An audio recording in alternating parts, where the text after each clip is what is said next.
Hello दोस्तों, मैं हूं मोहम्मद जावेद गौरी। आज मैं बात करना चाहूँगा जिसने आपको जन्म दिया है, जिसने 9 महीने अपनी कोख में रखा है। एक निवाला भी अगर आप ज़्यादा खा लें तो आपको एसिडिटी हो जाती है। उस माँ ने 9 महीने आपको अपनी कोख में रखा छुपा करके, और जब आप दुनिया में आते हैं उसके बाद से लेकर के अब तक वो माँ ही है जो अपनी औलाद की अच्छी से अच्छी परवरिश करती है, अच्छी से अच्छी तरबियत करती है। और आपके पिताजी, आपके वालिद, आपके अब्बा, आपके पापा वो पूरी दुनिया की खुशियाँ ला करके एक औलाद के कदमों में डालते हैं। क्या कभी आपने गौर व फिक्र किया है कि आपने अपने अम्मी का, अब्बू का, आपने अपने माँ बाप का हक अदा कर दिया? जहाँ तक मैं समझता हूँ, आप अपने जिस्म के टुकड़े टुकड़े करके अगर अपने माँ बाप के कदमों में भी रख दोगे तो भी आप अपने माँ बाप का हक अदा नहीं कर पाओगे। माँ के पैरों में जन्नत है और बाप जन्नत का दरवाज़ा है। मैं मुआशरे के हालात देखता हूँ आज के दौर में, हर एक समाज के अंदर हर एक औलाद जो अपने माँ बाप की नाफरमा बर्दारी करती है, अपने माँ बाप के पास नहीं बैठती है, उनका कहना नहीं मानती है, उनकी इज्जत नहीं करती है।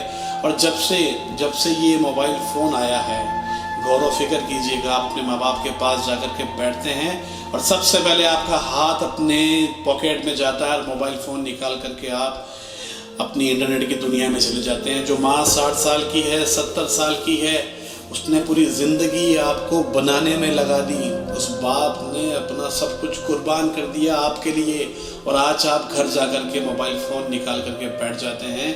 कभी अपनी माँ के पास बैठे हैं, अब कभी अपनी माँ से पूछा है कि अम्मी आपकी तबीयत कैसी है? अम्मी आप दवाइयाँ ले रही हैं क्या? अम्मी आप खाने में क्या पसंद करती हैं? अम्मी आप घूमने कहाँ जाएंगी? अम्मी आपको कपड़े कौन से पसंद है? अम्मी आपको जेवर कौन से पसंद है?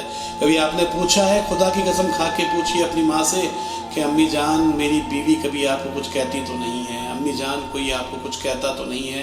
कभी बैठिएगा अपनी माँ के पास और बात कीजिएगा अपनी माँ से।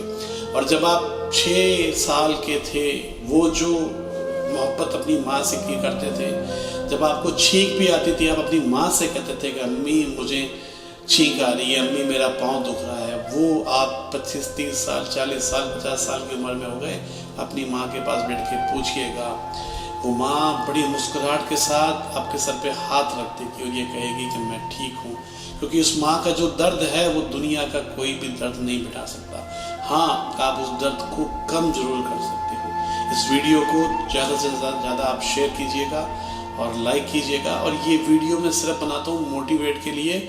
मैं दुनिया का बदनसीब इंसान हूँ, मेरे ज़िंदगी में मेरे वालिद मौजूद नहीं है। अगर मुझे कोई कह दे कि दुनिया की दौलत कुर्बान कर दूँ, 1 मिनट के लिए मुझे मेरे पापा से मिलवा दो, तो मैं वो दौलत भी कुर्बान करने को तैयार हूँ। मैं अपने शरीर का एक एक अंग देने को भी तैयार हूँ अगर मुझे मेरे पापा से कोई मिला दे। तो प्यारे दोस्तों, जिनके माँ बाप हैं, आप नसीबदार हो, आपकी माँ मौजूद है, आपके पापा मौजूद है, आप उनकी इज्जत कीजिए, आप उनकी कद्र कीजिए। मैं हालात देखता हूँ, उस औलाद की जिस बाप के पास 500 रुपये का, 1000 रुपये का टूटा हुआ फ़ोन होता है, और वही औलाद 50-50 हज़ार के फ़ोन चलाती है। जो औलाद 20-20 लाख की कारों में घूमती है, मैं उन्हीं के वालिदों के पास देखता हूँ 12-15 हज़ार रुपये की विकी नहीं होती, मोटरसाइकिल नहीं होती।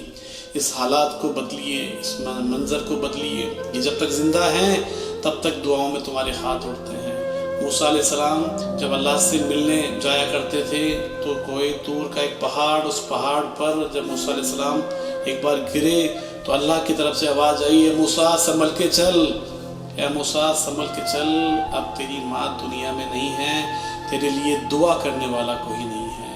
आप सोचिए माँ का मर्तबा कितना बड़ा है अल्लाह की नज़र में। खुदा की कसम, अपनी माँ की इज़्ज़त कीजिए, अपने वालिद की इज़्ज़त कीजिए। बहुत शुक्रिया। अस्सलाम वालेकुम।